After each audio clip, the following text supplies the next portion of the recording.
بسم اللہ الرحمن الرحیم۔ ایک شہزادہ کم صورت تھا اور اس کا قد بھی چھوٹا تھا۔ اس کے دوسرے بھائی نہایت ہی خوبصورت اور اچھے ڈیل ڈول کے تھے۔ ایک بار بادشاہ نے بدصورت شہزادے کی طرف ذلت اور نفرت کی نظر سے دیکھا۔ شہزادہ نے اپنی ذہانت سے باپ کی نگاہ کو تاڑ لیا اور باپ سے کہا، اے ابا جان، سمجھدار ٹھگنا لمبے بیوقوف سے اچھا ہے۔ ضروری نہیں ہے کہ جو چیز دیکھنے میں بڑی ہے وہ قیمت میں بھی زیادہ ہو۔ دیکھیے ہاتھی کتنا بڑا ہوتا ہے مگر حرام سمجھا جاتا ہے، اور اس کے مقابلے میں بکری کتنی چھوٹی ہے مگر اس کا گوشت حلال ہوتا ہے۔ ساری دنیا کے پہاڑوں کے مقابلے میں طور بہت چھوٹا پہاڑ ہے، لیکن خدا کے نزدیک اس کی عزت اور مرتبہ بہت زیادہ ہے، کیونکہ حضرت موسیٰ علیہ السلام نے اس پہاڑ پر خدا کا نور دیکھا تھا۔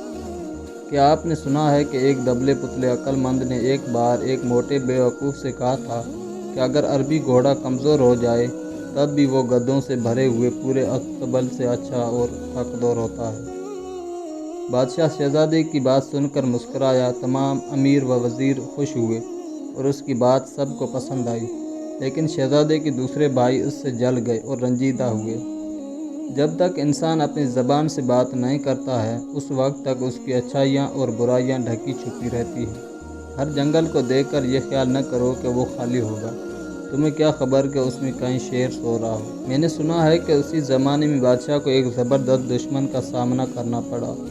جب دونوں طرف کی فوجیں آمنے سامنے آئیں اور لڑائی شروع کرنے کا ارادہ کیا تو سب سے پہلے جو شخص لڑنے کے لیے میدان میں نکلا وہی بدصورت شہزادہ تھا، اور اس نے پکار کر کہا، میں وہ آدمی نہیں ہوں کہ تم لڑائی کے دن میری پیٹھ دیکھ سکو۔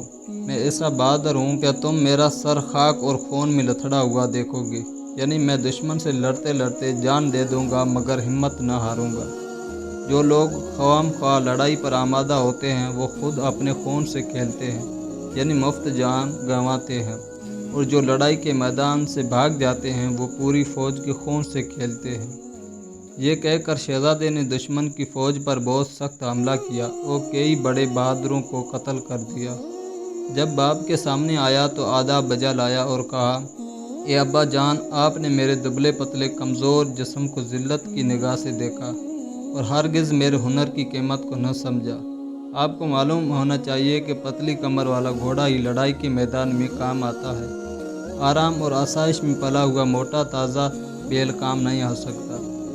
کہتے ہیں دشمن کی فوج بہت زیادہ تھی اور شہزادے کی طرف سپاہیوں کی تعداد کم تھی۔ کچھ نے بھاگنے کا ارادہ کیا۔